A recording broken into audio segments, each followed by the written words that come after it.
What's up, YouTube? Welcome to What's Brewing. My name is Chishi Zed. Drink the coffee, it'll make you feel better. Listen, I want to take this time to thank you so much for keeping up with episodes. We've got another What's Brewing segment here. Of course, this is a longer form video type of content, and I hope you have yourself your favorite beverage, preferably coffee. Hopefully it has some caffeine in it, something in there, so you can stay with me. I need you to stay with me. We've got a lot to talk about in this particular segment.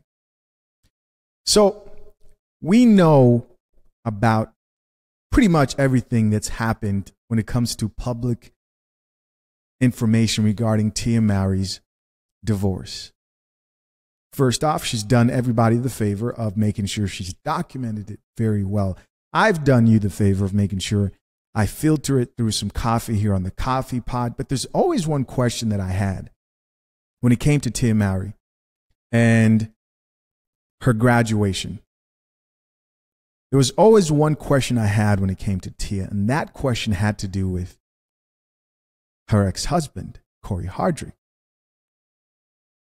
I always wondered, man, for someone who is so open about her relationship and marriage, he was the exact opposite. And I've always said how interesting it would be to get his take when it came to like this whole situation. What did he think about all this? Because obviously there were differences within the relationship, and they're two different people who would feel differently about the situation. Spoiler alert, before I play you this video, he doesn't believe he went through a ceremonial graduation at all. No. Nah. You hear him give his side of the story. It doesn't sound like a celebration. Trisha, why do you even care? Well, because I think a lot of men go through this.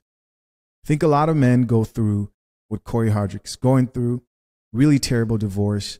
And, you know, you have the woman who's encouraged and empowered.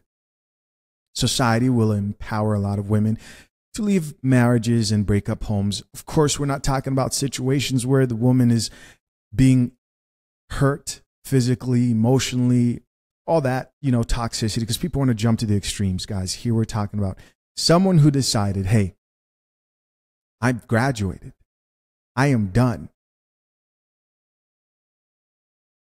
This has nothing to do with cheating or stepping out, according to CORY HARDRICT. But even if it did, let's be honest. Let's really drink the coffee. People work through cheating. It's something people do work through. This has nothing to do with that. This was a woman who left based on what it seemed like a search for happiness. And we finally are hearing CORY actually open up about what he thinks. And the reason why this is important is there are a lot of men out here who they're not going to run to social media like the chicks we see here on the coffee pot a lot of times. They're quiet. They're by themselves trying to figure it out, keeping low. Hopefully you have someone with you. Hopefully you're talking to somebody, because men do need a safe space to talk about these things as well. CORY HARDRICT speaks out for the first time since his divorce. No more wasting time. Just get it. It's tough when it feels like you're going through something alone and no one understands, and you know, no one's there for you, and it's just like, you know, when you're a man, especially a black man, they're like, oh, he's tough, he's strong, but you know, it was a year and a half crying myself to sleep every night. You know, nobody see that. A year and a half crying himself to sleep at night, he says, and nobody saw that. She should stop acting like this man is an angel. I'm sure he's not. I'm sure he's not. But that's not the point here. She's not an angel either. None of us are. I'm just contrasting the difference between the way she's viewing this divorce and breakup of their family and the way he was obviously viewing it while she was going on the divorce tour and sharing everything with everyone publicly. He's sitting there crying himself to sleep every night because he probably wanted to keep his family together. he did not want to go through this. Just keep listening. Yeah. Nobody see that. Yeah. You know, like, you know, you live 5 minutes away from your babies, you know what I'm saying? Because people who know CORY HARDRICT know that his kids and his family was everything to him. You know what I'm saying? So it's like, I'm stronger than I thought I was. Yes. I'm really stronger. And that by the grace of God, it's like I'm here and I'm still going. Because, you know. All right, so there you guys go. He says, I'm stronger than I thought I was. And by the grace of God, I'm still going. I'm still going. And even more important, he says, everybody that knows CORY HARDRICT knows that his family was the most important thing to him. How many men can relate to this? That their family is the most important thing. And a lot of people may ask, well, why? Why is it that a man puts so much value into his family? Well, maybe it's because he invests so much into his family. Oh no, he probably wasn't emotionally available or doing every single thing right. Okay, he wasn't perfect. But like most men sacrifice for their family. Most men look at their resources and think, wow, I can support my family better. They think of making more money and don't think, this is mine, this is me, I. They think, wow, I would love to use my resources. And I'm talking about men who value marriage, right? And uphold the values of marriage. These men see access to resources as a means of providing for their family and see their family as something that they've worked hard for, sacrificed for, and they give and they give and they go without. And when that gets stripped away from that man, it is obviously a difficult thing to go through. What I wanted to see were some comments, and that video didn't actually have any comments. So I'm going to go see if we have some comments here on Instagram. Maybe somebody sent me something. I'm curious to see what people think about this. I couldn't have been the only one who thought, what is his perspective on this whole thing? Where's his mind at? I wonder what type of advice he would give other men who value marriage, or how he would advise that they move differently. Would he say, hey, get a prenup, or maybe just avoid getting married overall? We know that like 86% of people who marry get remarried. So most people still find value in getting married again. Now, a lot of people will say things like, maybe he cheated. I found a video of him addressing that, and I just wanted to play that. And we're going off his word the same way that, you know, everyone else is going off Tia Mowry's words. And he claims that there was no cheating involved. Check it out. Never cheated, period. So there you go. You wanted your answer, so there you go. All right, so get back to your business. So there you go. You got your answer. You got your answer, right? All right, cool. I ain't said that for 8 months, but I just answered you right there. So I haven't said nothing for 8 months, but I just answered you right there. This man has incredible self-control, in my opinion, because let's be honest, how many men today, modern men, would be able to sit back and have people speculate whether you cheated? And by the way, if he said nothing, I would assume maybe it happened once. I don't live in a delusional world where I think that these men who have millions of women sliding in their DMs, chasing after him, don't sometimes slip. I'm sure it happens.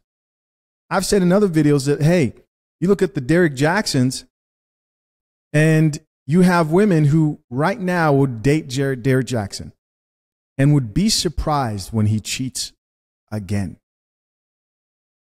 Or a famous basketball player and would be surprised when that man would also fall into temptation. Shisha, are you saying that there aren't men out there who can't be loyal? It's not what I'm saying. I'm just saying most can't. Drink the coffee. Drink the coffee, it'll make you feel better. Most can't.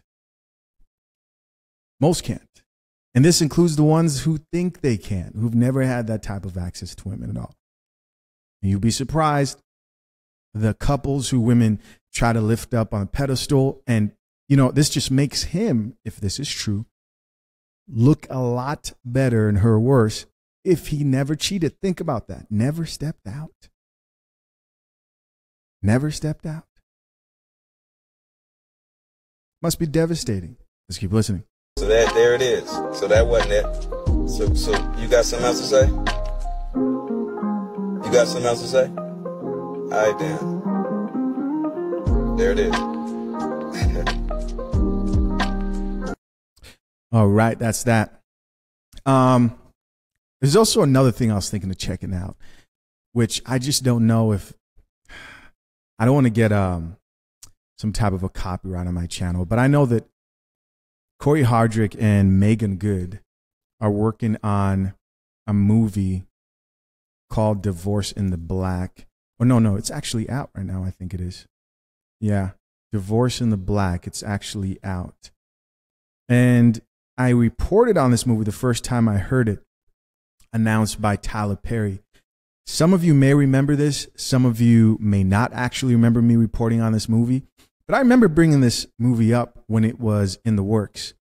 And I thought that Divorce in the Black was like Divorce in the Black and community was the word that was missing. But also, somebody else also pointed out what it means to be in the black. Hold on. Why am I doing this? We've got AI now. I'm not an accountant, so that was the first time I heard that specific term. And that's why I appreciate the comments, man. You learn so much through the comments. Miss Coffee, we're going to talk to our assistant AI barista, Miss Coffee. Miss Coffee, what does it mean to be in the black when it comes to accounting? In accounting, being in the black refers to a financial condition where a company or individual has positive net earnings or profits. It's the opposite of being in the red, which signifies having financial losses or being in debt.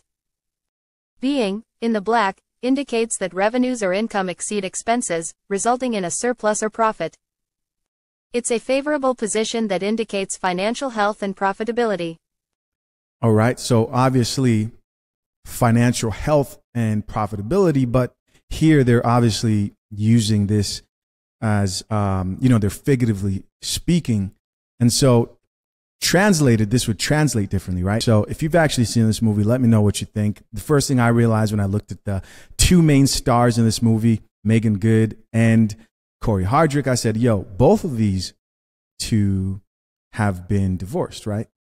The actress was married to Devon Franklin, who is a pastor, this guy right here. And he was, of course, married to MOWRY. Now, we don't know exactly why Megan Good was divorced and why her husband left her. We could only speculate.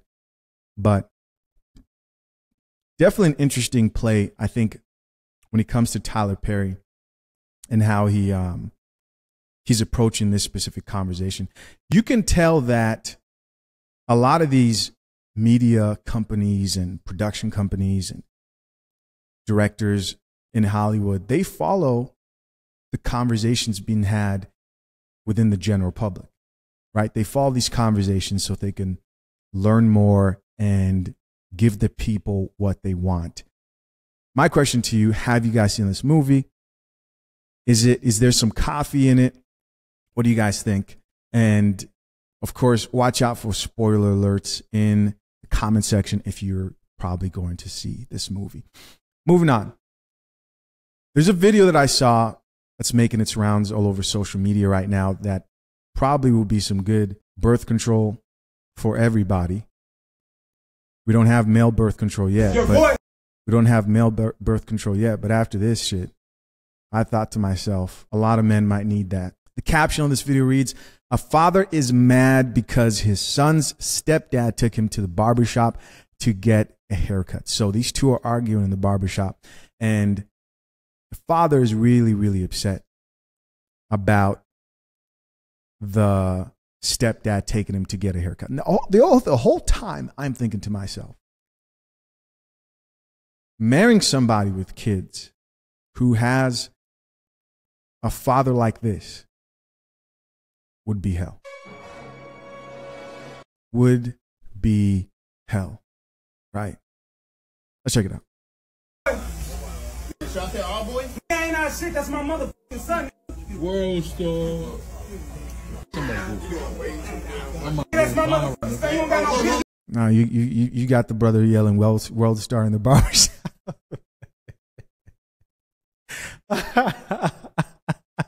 I want you to think about that, man.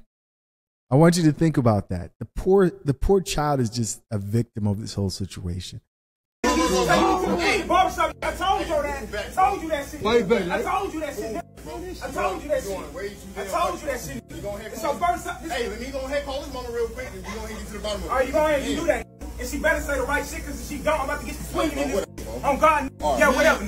Yeah, whatever. I'm trying to poke you, man. Yeah. So I don't know if he's calling because he's trying to figure out if the father didn't want him to get a haircut, or if there's just some other shit that's going on in the background or something else that we don't know anything about.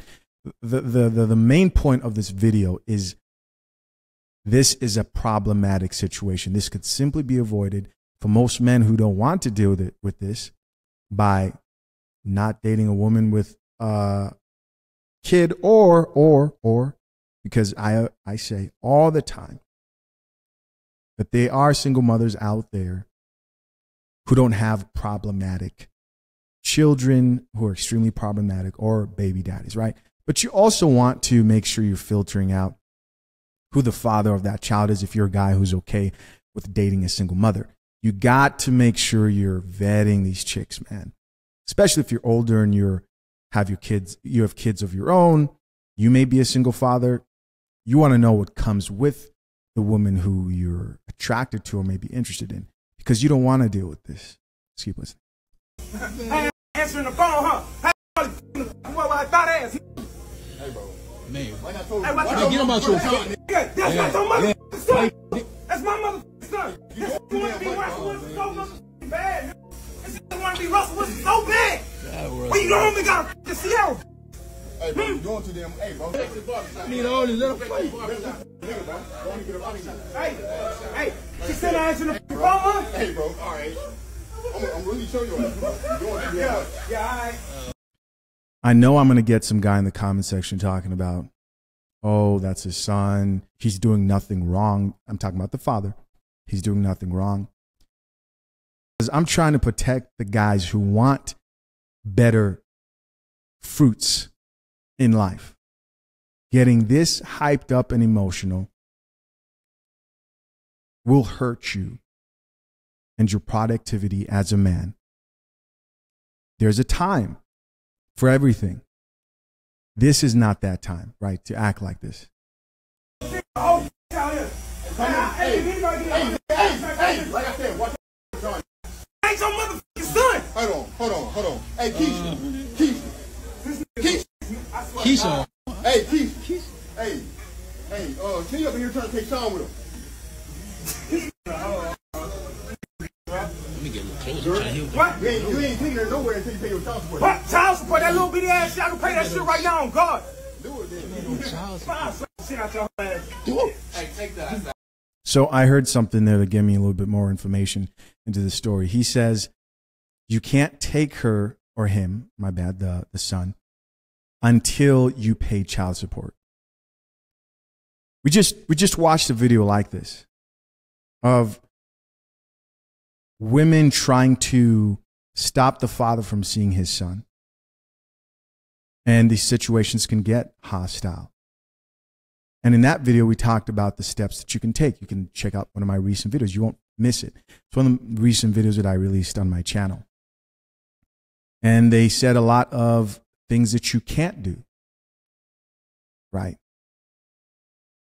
But I am going to also acknowledge that based on what we just found out right there, there's a lot of anger that comes from being a man who's being kept from seeing your son. That's painful. Hey, Keisha, gonna really let this disrespect me in front of my mother son? So thought. Oh, man.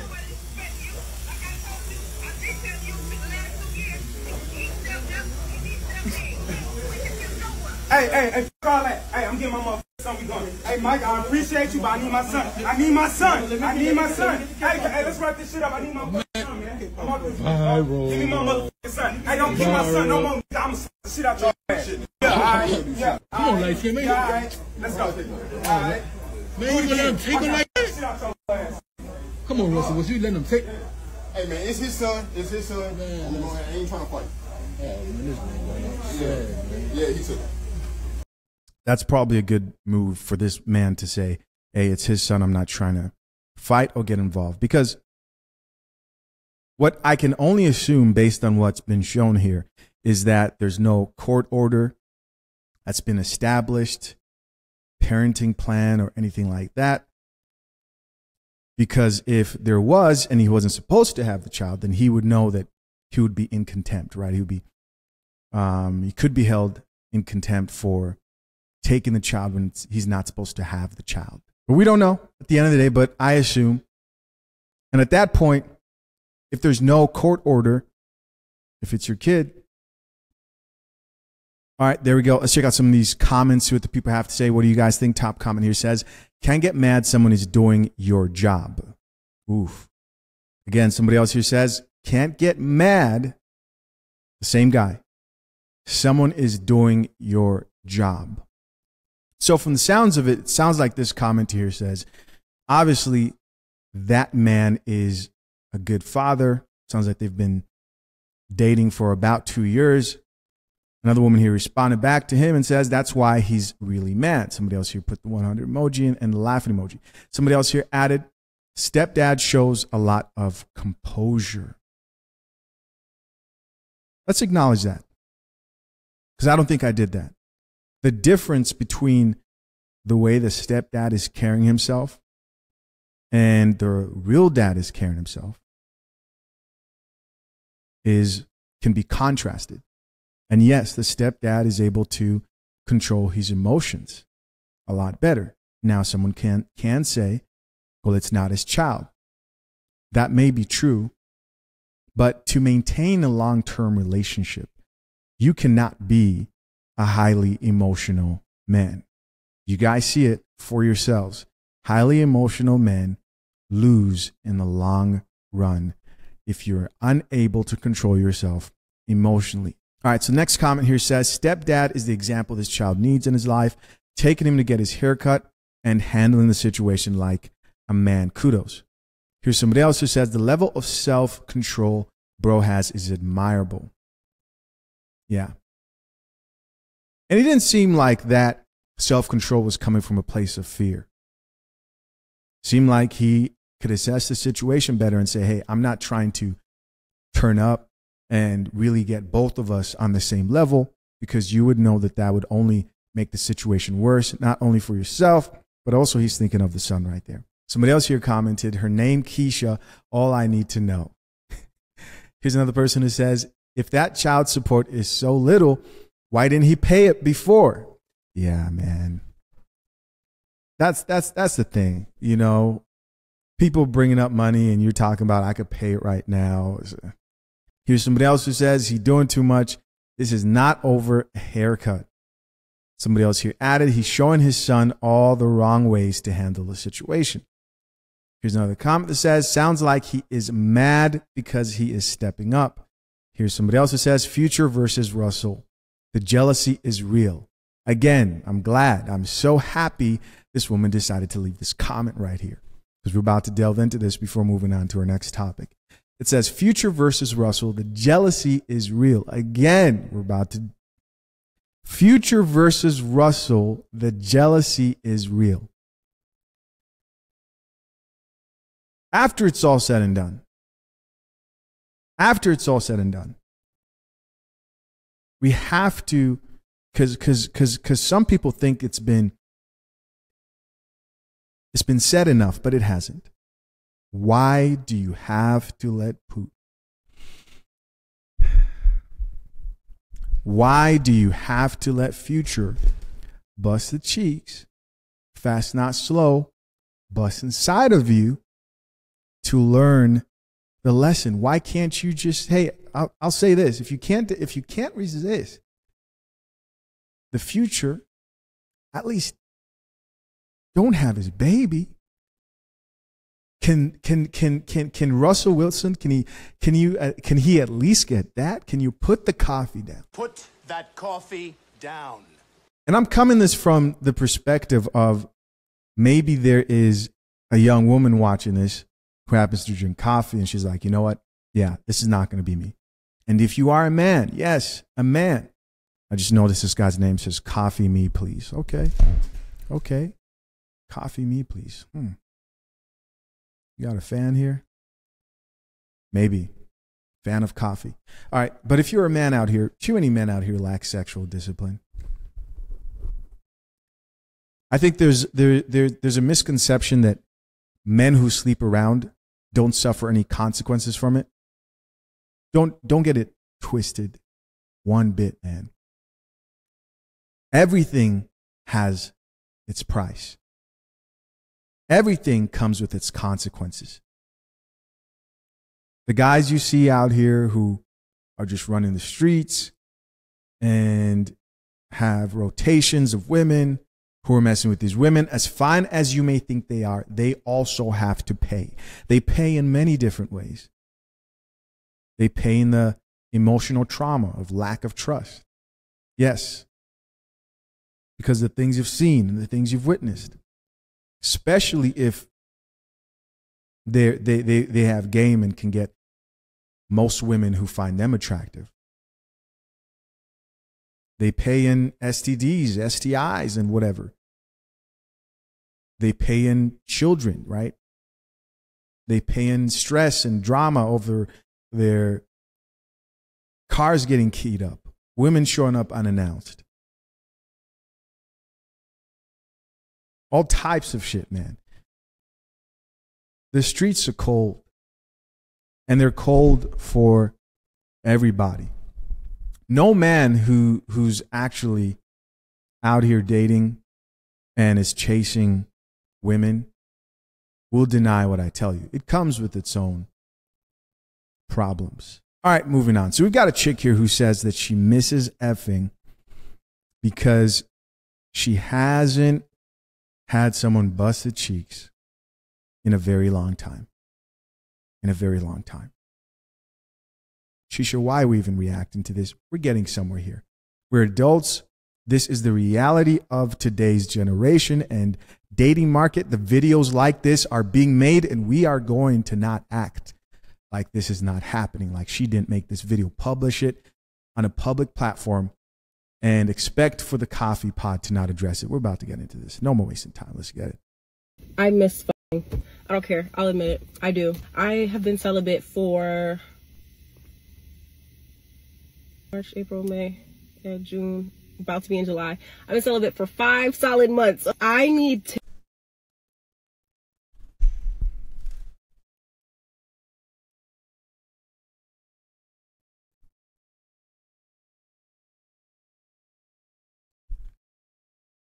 You're telling me that you've been celibate for 5 solid months and you're struggling? Am I the only? I can't be the only one who thinks that that's not a number to be telling everybody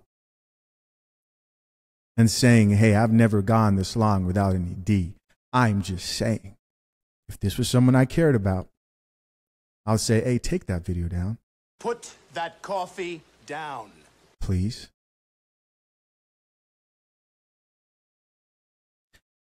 And maybe it's because women don't really have to work for sex, right? Maybe it's because for men, it actually takes work.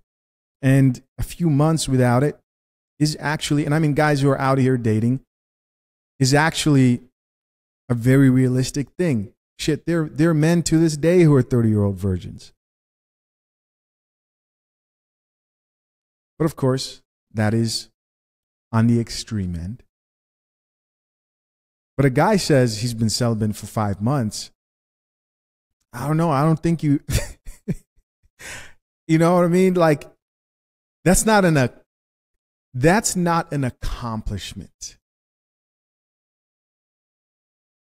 Because we know how easy that comes for most men. Now I know I'm going to get some guy who comments down below who's going to say they can't resist him. He has to beat him off with a stick. I get it, bro. You're great. You're amazing. You don't have to leave the comment, but before, even go ahead and leave it. Even if you do, I want you to know that congratulations. I want you to know that congratulations. Good for you. But we know how those women look. Busted. Busted. Let's keep listening to this lady.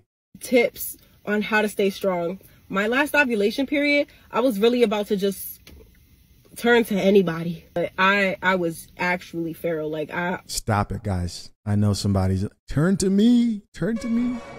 Stop it. Self-control. Stay focused, my brothers. I was in heat. I was ready to go at any moment. You could have said anything to me and I would have been like, yup, you could get it. I miss it. I miss it. Am I allowed to say that? No. I'm doing my best. Like, I'm really trying to be 100% serious and just not commit the act until I'm serious with somebody. But oh my God, it's hard. I was tempted yesterday. I ain't even gonna hold you. But like, do y'all understand what I'm saying? Like, that's that. Let's check out some comments here and see if the women understand. Top comment says, it's been 8 years for me and I can see sounds and hear colors. 8 years is 8 years is something. Now that's something that, you know, should be announced. Somebody else here says months. She can't believe it. And then she says, I twitches in years. And the creator, the actor chick, responded back and says, I'm sorry, LMFAO. It's been hard. Somebody else here added, I've been celibate for 3 years, girl. It's possible. This gentleman says 2 days. It's real bad. Here's somebody else who says, breaking celibacy for anything less than a loving and respectful relationship hurts more than the blue ovaries you feel. Push through, girl. Blue ovaries. Very, very interesting. So like blue balls, except for chicks. Never heard that term before. That's interesting, man. You have chicks who are most likely not virgins. And when it's time to find a man who they want to give their life and themselves to, the man who's going to work the hardest for them. And guys, this is everybody, right? I'm not telling you to go out here and date virgins, but I'm just saying the idea of now all of a sudden you're going to make that man wait for it. In logic, doesn't make sense. But we know that women are willing to let go of their logic when it comes to practicing hypergamy, right? Somebody else who says, I just did 1.5 years. Just remember, no man is worth and deserves the world. How about the man who you're waiting for? Is he worth and deserve the world? Somebody else here says, commenting to stay on celibate. TikTok. Okay, moving on.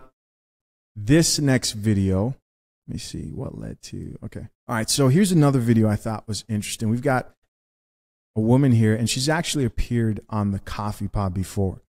She's explaining what exactly led to the demise of her marriage. No more wasting time. Let's get it. So I want to do this on TikTok. I hope I can transfer this to Instagram. Do you guys remember this chick?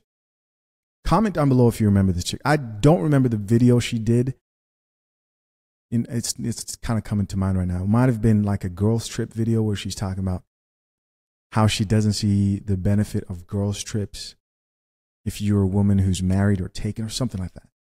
Comment down below if you remember, if that sounds right. Let's keep listening. Instagram. I'm so new here, so y'all forgive me.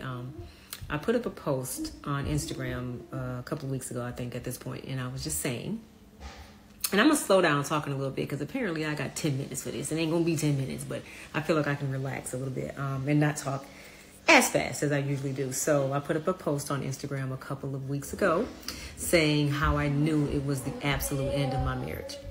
And I don't think people understood it. Either they're very young, inexperienced, or never been married. A marriage does not fall apart in a day. It doesn't fall apart in a week. It takes years for a marriage to fall apart. So all that I was saying, I didn't mention anything leading up to that moment, because I asked, the question was, when is the moment that you realize? Maybe I didn't say moment. Maybe I said the exact time or the exact day. But a day in the span of years is still a moment, because it's not a lot of time in comparison to the years. I asked, what was the moment when you realized your marriage was over? So I did not address anything leading up to that moment, and I guess I just let people hang, and they made so many assumptions, and they were all 100% incorrect. It's the moment I realized my marriage was over. I knew it was getting there. It was in the stages of demise, but the moment was when, as I said on that video, my husband had this cousin, which I don't even know to this day, 7 or 8 years later, if it was his cousin, because again, it had gotten to the point where I did not care. I did not care to ascertain what she was to him, but he went out one night to her house to help her move something. It's always moving something. Okay. Stayed out till 3 or 4 o'clock in the morning, and I did not care. That's the moment when I realized that, oh my God, this shit really is over. Leading up to that, it would take me, I would be that woman. I'd never seen one of her posts, but apparently she did different parts about, you know, who she married, who did I marry, or something like that. And we all have a story that could span. Wait.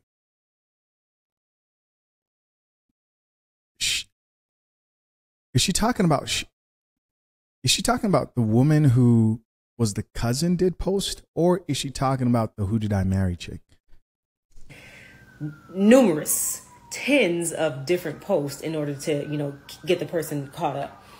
I don't want to have to do that, because I don't feel like my story is any more deserving of that than anybody else's, right? But because I had so many questions. I think she's talking about Risa Tisa, and she's saying, I don't want to have to give a bunch of different parts to my story.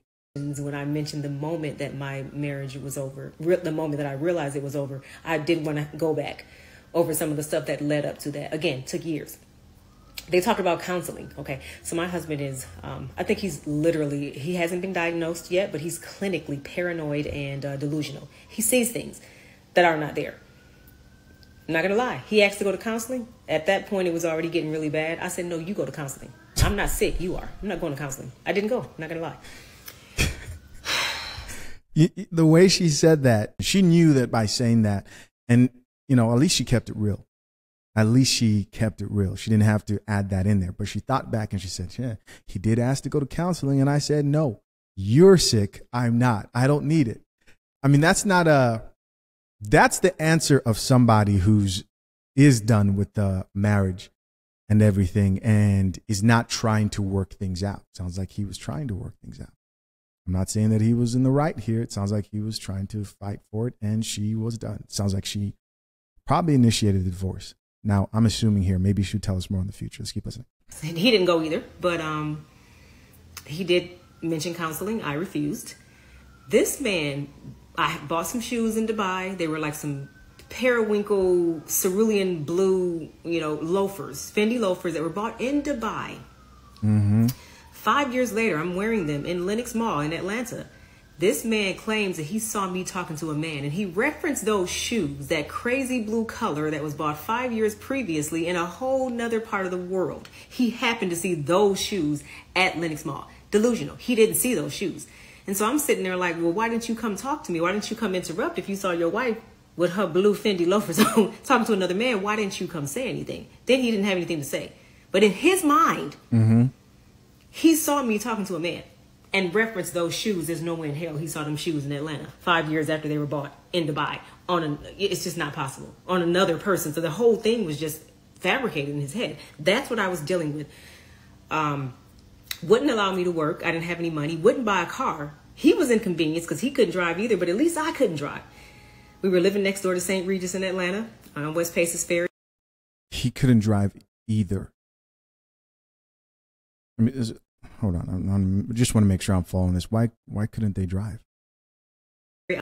Talking to another man. Why didn't you come? He saw me talking to a man in Atlanta 5 years after they were bought in Dubai it's money. Wouldn't buy a car. Wouldn't allow me to work. I didn't have any money. Wouldn't buy a car. He was inconvenienced because he couldn't drive either, but at least I couldn't drive. Okay. Think about how she said that. wouldn't allow me to work. See, this is the problem when you hear people tell stories about somebody who at one point, he was amazing. I loved him. I think he's the one. Oh my gosh. Remember, this is the same chick and him too, right? I bet you when he tells his side of the story, and we're only seeing hers because women, they love to go online and share their side of the story. I bet you if he was on here, he would tell you how crazy she was and probably would say, hey, she needs to get diagnosed with this and that. And there's something wrong with him. But she's saying he wouldn't allow me to work. He wouldn't allow you to work. Was he physically stopping you from working? Because he couldn't force you from not going to get a job. Are you telling me he was forcing you to stay home? And then the question is, how can he force you to stay home, but not be able to force you to get the couples counseling?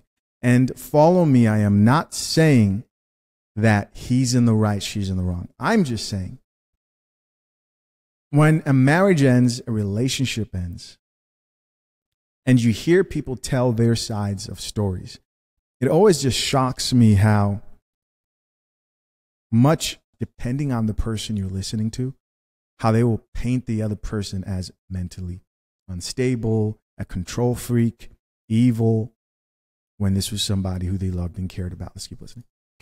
We were living next door to St. Regis in Atlanta on West Paces Ferry. I wanted to go have a drink with my sister and one of our friends, just have a drink. I was a full-time mom. He locked us out of the house and acted like he had somewhere to go so that we couldn't leave. My keys were in the house, my cell phone, the baby's food, diapers. The baby was 10 months old, I think, at this point. I didn't have any shoes on because I didn't know he was... I'm trying to think of exactly how it happened. I don't remember. I just know my sister was on her way, and all I could think was, I hope she hasn't changed her mind, because I would never know. My phone is in... I had shoes on, so I take that back. I must have had shoes on. But I'm like, I don't have my phone. I hope she hasn't changed her mind, because I'm going to need to go get my baby some diapers and some food soon, because, again, I didn't have a card or my money or anything, a wallet or anything either. Act like he had somewhere to go, left us hanging for like 2 hours.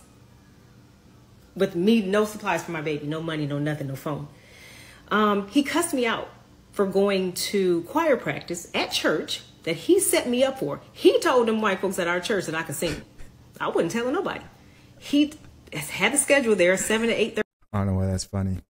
By the way, also her saying that he wouldn't let her work lets me know that he was working and paying all the bills, right? That she was this kept woman. Can we give him some credit for keeping you, at least for feeding you? Did he give you a sandwich at least? Did he feed you once? Not one good thing?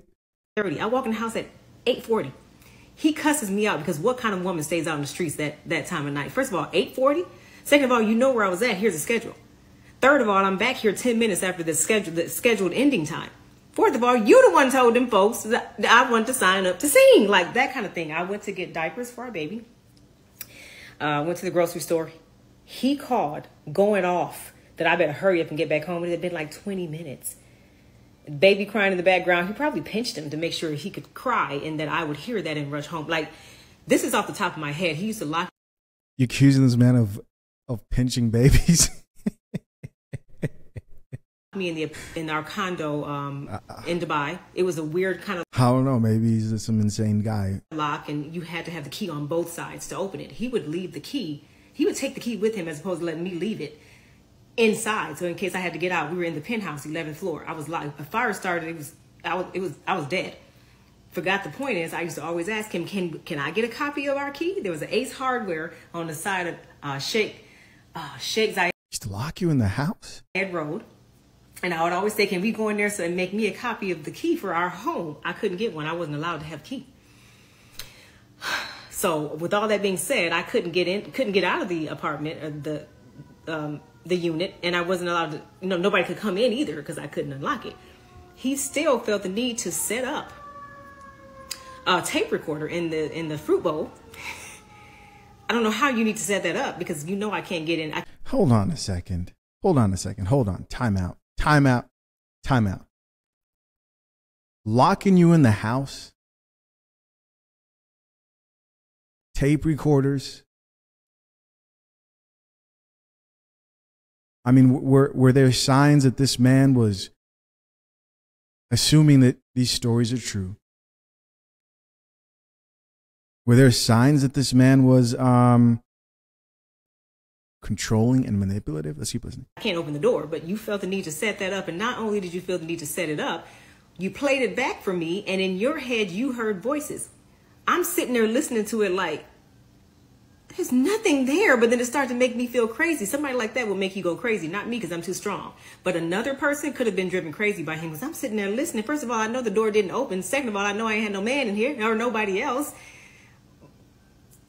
But it kind of makes you feel like, am I tripping? So these kind of things, like, we got a paternity test for our child. I had no job, no money, no car. We never did anything separately, but I cheated on you. You got a paternity test for our child. It came back 99.9% because nothing is 100. And he said, that means it wasn't his. So I'm hoping, and then I had a list of things on my phone, like 78 things that he used to do that I just wanted to keep so I would never forget why I was leaving him, because I knew I was going to have to leave him one day. He found that in my phone. And because you knew you were going to have to leave him one day and you made a list.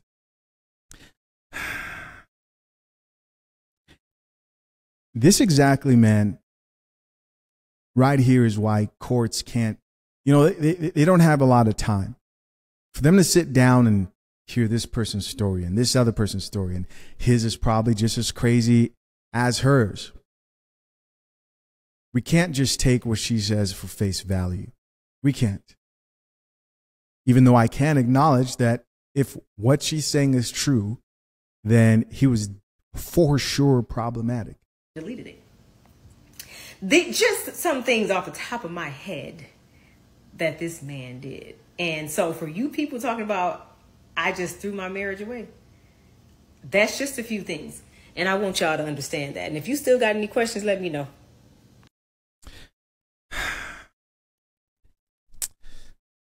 Again, hear me out. Hear me out here. If you talk to a couple who is married and they give you a detailed outline about what they went through in their past. I've spoken to a lot of elderly couples who've been married a very long time. My grandparents have been married 60 years. It's a crazy number when you really think about it. 60. What type of crazy stories do you think couples who've been married that long do have? I guess what I'm trying to say here is you end up figuring out that at the end of the day, some couples were willing to work through things while others weren't. Let's check out some of these comments with people have. Say first comment here says, ma'am, excuse me, I thought you was the Tia and Tamara twin. Here's somebody else who says, girl, you're a beautiful woman. I'm glad you realized that he was a fool. Here's another comment that says, the moment for me was almost the same. I found some info on web browser. He had searched about an ex and him looking for her. I sat there, read it, and immediately knew I'm done. No anger, no tears, felt relief, and started my steps to new housing and filed the next day. So here's all right, looks like we have a response here. This guy says, wow, I just did that. Oh, so he's saying he did that. He just searched his ex.